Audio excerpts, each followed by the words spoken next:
Northwestern. Now, as I understand it, the Florida college system is on semesters, as you're counting it. Northwestern is on something called the quarter system, which should be called the drawn and quartered system. What it means is that every course is 11 weeks long, instead of 13 weeks or 15 weeks in semesters, which is how I went to college and so forth. So you go to real college, and Northwestern has this thing that is a sort of imitation of real college. And for teachers, it's a particularly difficult thing because you have 11 weeks, but 1 week has to be for final exams, so now you're down to 10. And then at Northwestern, because we're a very student-friendly institution, you have another week called Reading Week, which is when the students get to read the books that they should have been reading in the preceding weeks. So now you're down to 9. And then you have to give a midterm exam. So I had to teach the history of the Holocaust in 8.5 weeks. And I started doing this, started the course in 1987, before most of you were born. And I kept doing it wrong. For the first 3 or 4 years I was doing it, I couldn't figure out how to fit it all in for 8.5 weeks. So it was like the proverbial blanket that is too small for the bed. You pull it one way and your toes are exposed to the cold. You pull it another way and your nose is exposed to the cold. So then I finally realized that the way to solve my problem was actually to listen to my students. Because at the beginning of the course every year, I would basically say, and the first few years I taught it, it was a relatively small course. There were 55 people. And so the first few years I would say, why are you here? What made you take this class compared to all the other classes you could possibly take? What are you interested in finding out? And I realized the questions that they raised every year were pretty much identical to the preceding years, and were pretty much identical to the questions that I got when I went out and talked at church groups about the Holocaust, or in public lectures and so forth. People wanted to get answers to the same basic set of questions. And with a little cutting and pasting, it came down to 8. 8.5, 8, just a coincidence, right? Yeah. So I suddenly realized if I devoted 1 week of the course to each question, and I figured out what order to arrange them in, I had an answer to my problem. I could give a class that every week you would know why we're talking about what we're talking about, because we're trying to answer this question, and it would gradually, I hoped, build up so that if you answered question 1 and question 2 and question 3, by the time you answered question 8, you'd have an answer to the big question, which is why and how did this happen the way it did? So that's what I did. And I got to 2016 and I realized I had been doing this and I had kind of honed it down over the space of 25 times teaching the course. I really should try to turn that into a book. Because if a book that has chapters devoted to answering each of those questions is different from all the other books we have about the Holocaust, which usually try to tell the story from the beginning to the end, more or less in chronological order. And that wasn't, and we've got a lot of good books like that. So the world didn't need another one. But the world did need a book that was organized like this. So here are the questions. Why the Jews? Why was this group of people, who came to about 2% of the European population, who constituted no more than 10% of the population in any one country? Poland is where the biggest share of the population was Jews. Probably 10% of the population in 1939 when World War II began. 7.5% in Lithuania, 7% in the Soviet Union, but every other place in Europe, a tiny percentage of the population. In Germany, Jews were less than 1% of the population when Adolf Hitler came to power. Why does this group of people become the target of the desire of a country to kill every last one? Why the Germans? Why is this the country from which the whole thing emanated? Because that isn't where the Dreyfus affair happened, that was France. That isn't where the pogroms that drove so many Jews to the United States in the 1880s and 90s happened, that was the Russian Empire. If you had asked a European in 1912, what country on this continent 30 years from now is trying to kill all the Jews and burn their bodies, Germany would not have been anyone's guess. Why the Germans? Why murder? The Nazis ran for office by saying to Germans, we want to remove these people from our midst. The German verb is entfernen, to remove. Now, remove can mean a lot of things. I can say I want to remove this podium from the front of the room. That might mean I will pick it up and very politely carry it over there. It might mean I'll pretend to be a rock star and smash it right in front of you. Why does remove come to mean murder? Why so swift and sweeping? The Nazis killed 2/3 of the Jews of Europe, 6 million out of 9 million. That's bad enough, but they actually killed 3/4 of the Jews they ever got their hands on. And they did it in a very short period of time.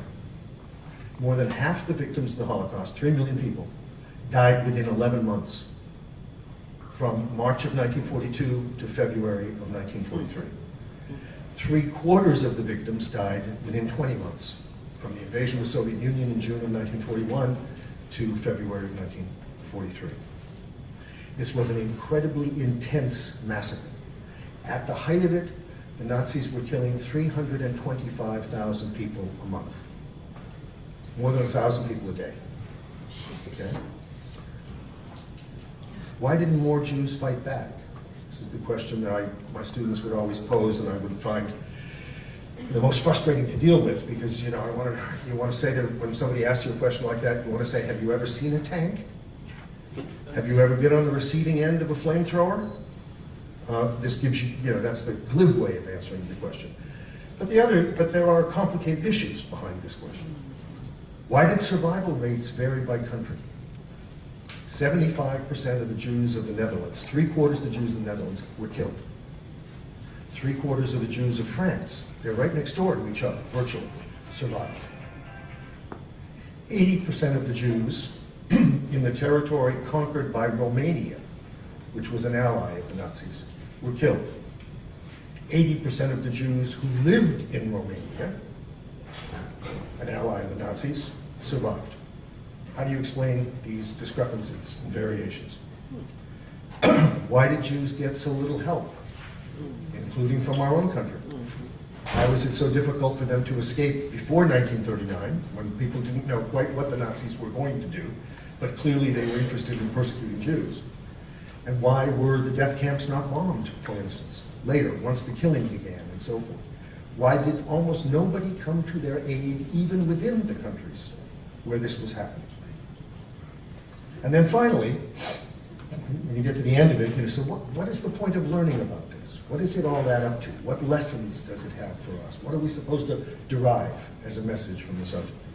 So those were my 8 questions. And they tell me I got 30 minutes. I can't answer all of them for you. I can pose them, but I can't answer them. But I can give you a sense of how I tried to deal with this by answering one question that covers several of them. And that is, why couldn't or didn't anyone prevent or stop this? Once it got going, most of the world knew what was happening. The gassings began in the spring of 1942. The Pope knew within 2 weeks. The shootings had begun in the mass shootings of people, where the German troops and SS units and so forth arrived in villages in Eastern Europe in the summer of 1941 and began massacring all the Jews by shooting them in these villages.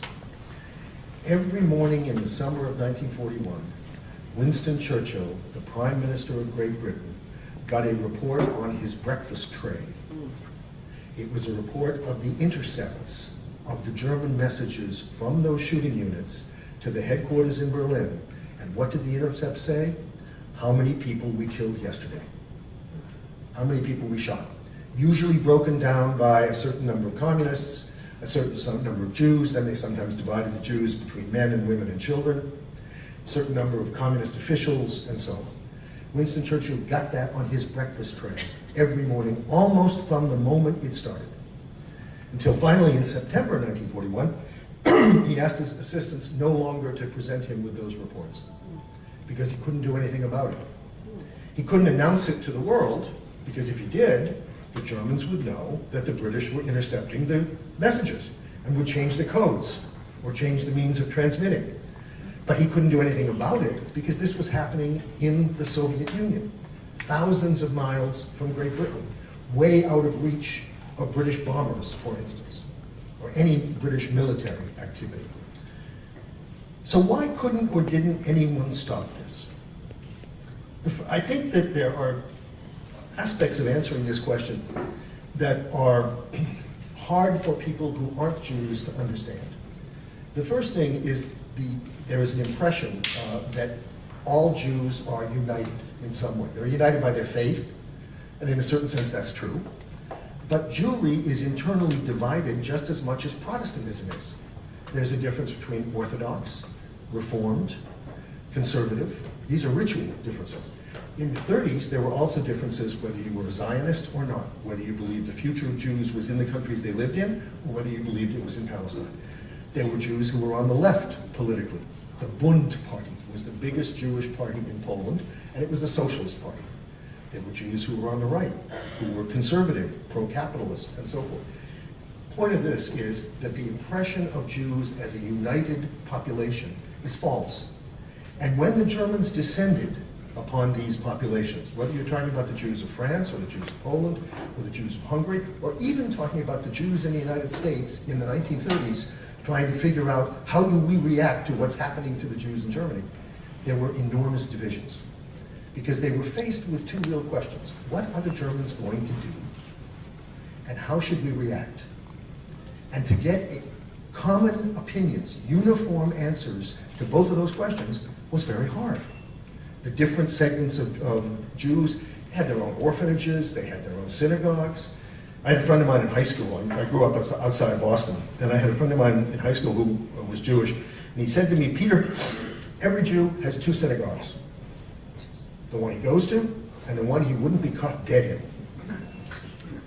And when you go to the old city of Krakow in Poland, they're beside each other. You can walk, there are literally 3 or 4 different shuls right there on the same block, and they are entirely different congregations, where certain people would not go into the other one and would only go to that one. So this is what happened. The Nazis descend on these people, and they are suddenly faced with a mortal threat to their existence. They have to figure out how to respond, but they aren't even used to talking to each other.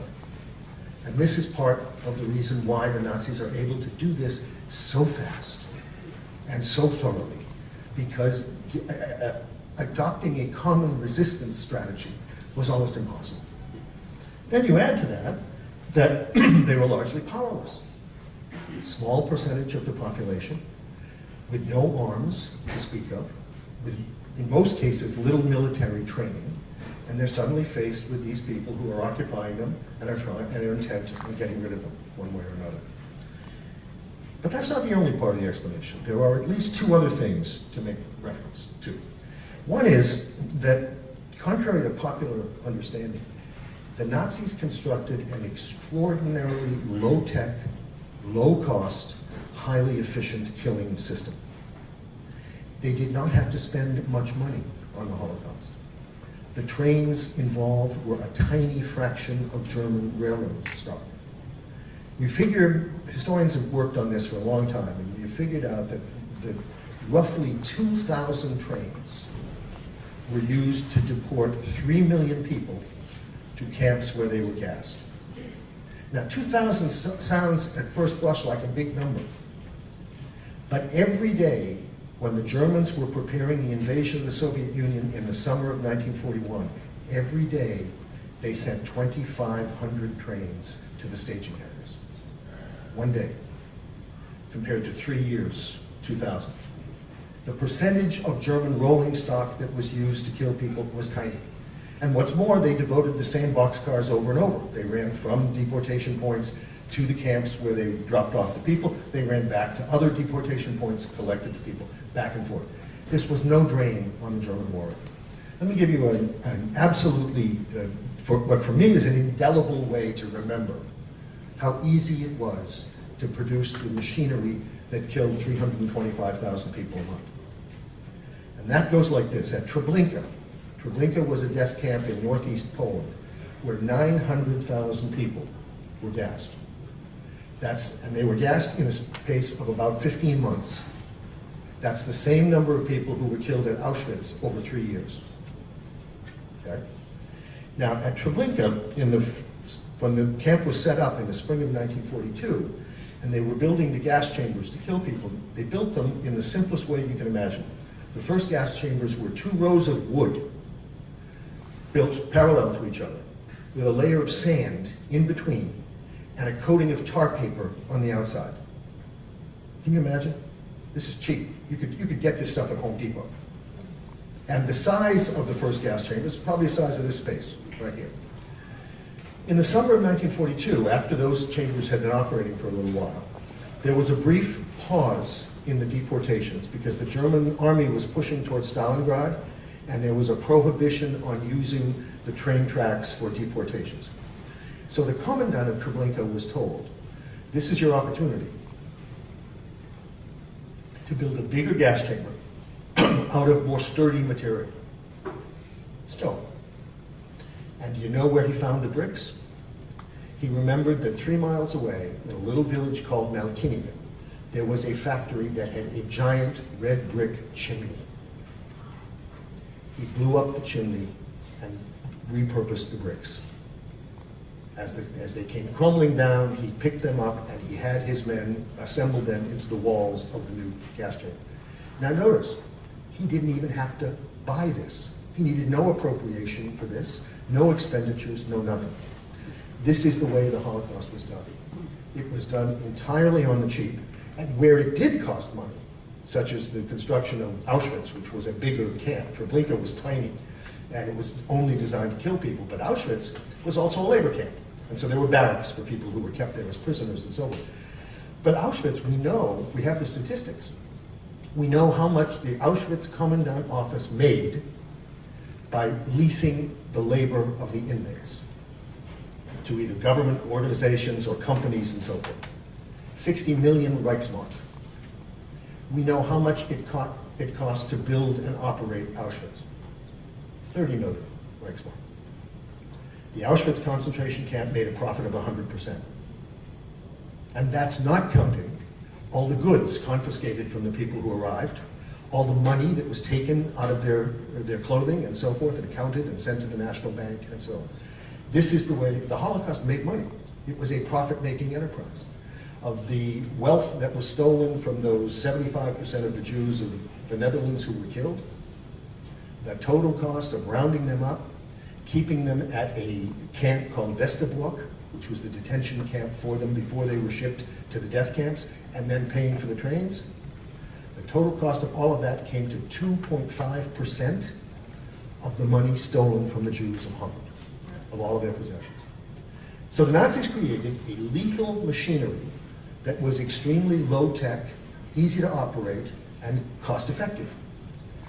And then the third thing has to do with places like us, the United States, other countries, international organizations like the Red Cross or the Roman Catholic Church, so forth. Why didn't they stop this or prevent it? The terrible answer is because everybody else involved always thought they had something more important to do. There was some other interest that took precedence. Now take the example of the International Red Cross. This is an organization you think of as helping people who are in misery. The International Red Cross's headquarters was in Geneva, in Switzerland. And one of the first routes of information out from the death camps to the other parties outside of Germany, that this was happening, was through Geneva, because Switzerland was neutral in World War II. How did people in Geneva learn of what was happening? Because Swiss factories were in occupied territories in Poland and the East, Lithuania and so forth. And those factory owners reported back to their superiors in Geneva. And Geneva's we think of it now as a good-sized European city, but it's basically a small town. The elite of Geneva, they all talk to each other. And one of the first people who heard the rumors coming from these factory owners was a man named Karl Burkhardt, who was living in Geneva, was the #2 man in the Red Cross. He's the first person who passed information to Washington, D.C. that people were being killed en masse in these death installations. Did he speak up? Did he do anything other than secretly pass this information to Washington? He did not. And why not? Because the International Red Cross thought that its principal function in wartime was to deliver food and medicine packets to prisoners of war behind the lines, to British and American and Canadian people in Nazi Germany, to Germans who were in the possession of the Allies, prisoners. They thought that was job one. And if they revealed what they knew, the Nazis might retaliate and prevent them from delivering the care packages to the Allied POWs. So they said, our reason for being is more important than intervening in the killing process.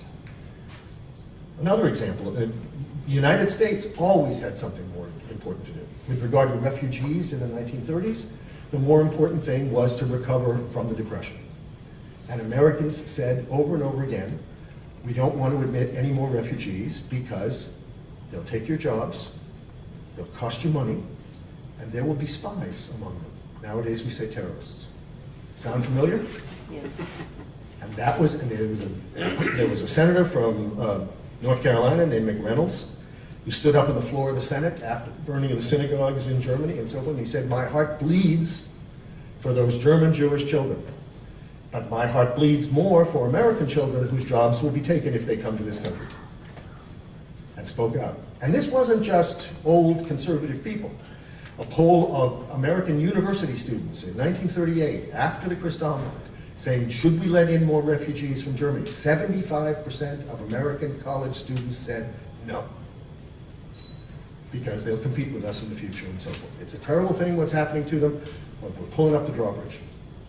And then during the war, there was always something more important to do. We found out we could not bomb. This is one of the moments where I wish I had a map, but we'll do it this way. This is Great Britain, from your point of view, not from mine. Okay? That's the West. This is where the death camps were. Okay?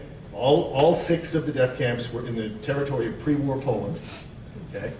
Now, until 1945, the end of the war, you could never fly a bomber from here to there and get it back on the same tank of gas.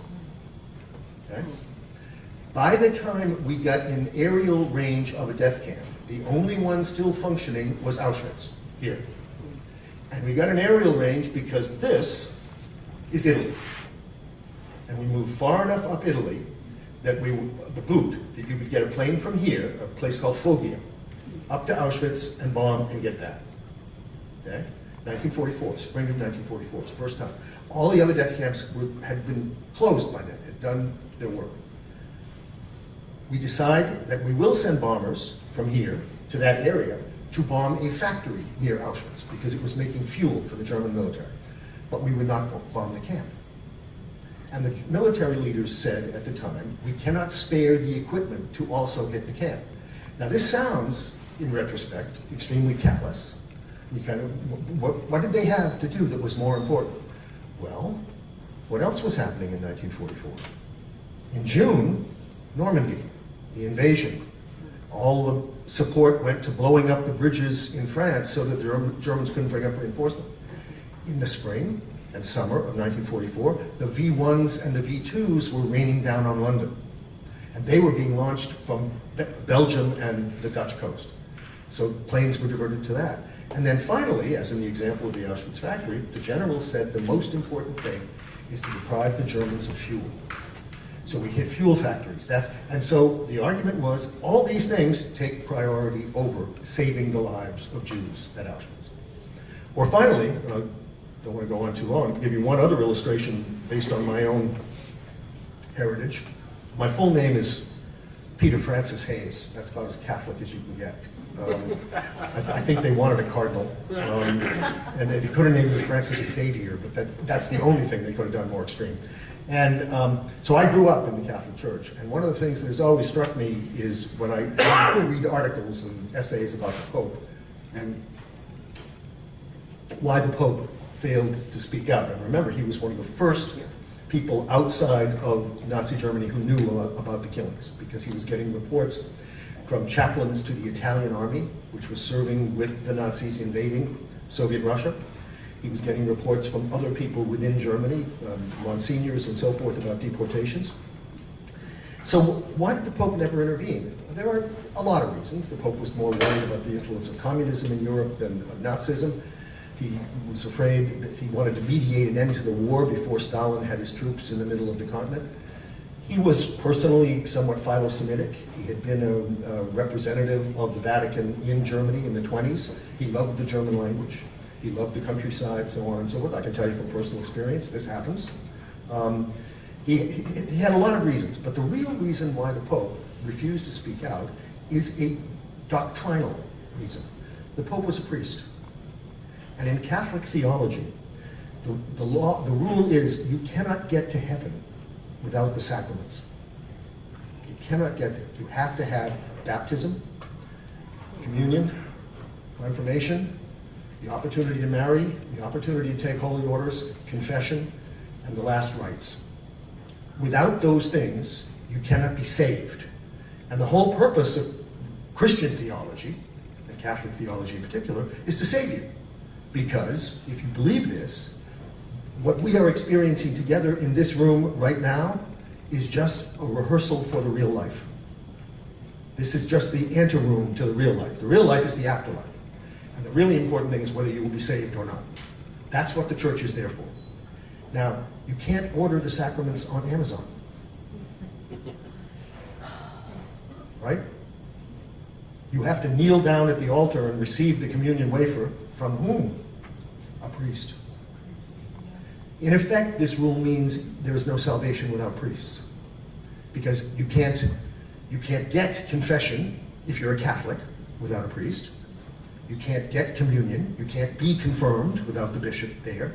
You can't get the last rites without somebody actually making the sign of the cross on your forehead as you pass on. Now, this means that for the Pope, keeping the priests in the churches available to people is absolutely the most important thing in the world. And the distinction that he drew between the communists and the Nazis is the communists close the churches and arrest the priests. The Nazis just arrest some of the priests. But they don't close the churches. They don't turn them into stables. They don't do any of those things that Stalin did. And therefore, the Pope was absolutely intent on stopping just short of irritating Hitler so much that he would close the churches. Now, you see how this works in the mind of somebody who is dedicated to this theology. That's absolutely the most important thing for him. And secondly, not just the function, but the faithful are the second most important thing to him. And the Jews come in maybe around 8th or 9th. And this is under the heading of everybody always thought they had something more important to worry about. And the terrible horror of this story is that the Jews were always of secondary importance to everybody but themselves or the people who wanted to kill them. And that made it possible for the Nazi regime to carry out this carnage in that short period of time with so little interference from anybody outside. There's one other aspect of everybody always thought they had something more important to do. The Nazis had a lot of help. That is, in those death camps out in East, Treblinka, Belchec, Sobibor, where if you count the 4 camps where people were gassed with carbon monoxide, not Auschwitz. Auschwitz is the most famous one. But the 4 camps where people were killed, they were killed with Zyklon as a poison, a chemical.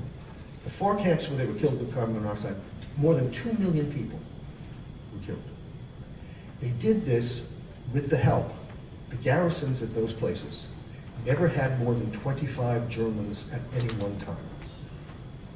But they had 120 on average auxiliaries who aided as guards and so on and so forth. Who were those people? They were mostly Ukrainians drawn from Soviet prisoner of war camps because the Ukraine had been part of the Soviet Union when the Germans invaded. They captured over 3 million prisoners of war. They put them in pens where they barely fed them. The attrition rate in Soviet POWs in World War II is almost 60%. 58% is the best calculation that we have. And then they turned to some of these people in the autumn of 1941, the winter of 1942, and they said, we need volunteers. And if you volunteer to work with us, we'll send you to this camp called Travniki, and we'll train you. and you will be guards at these death camps.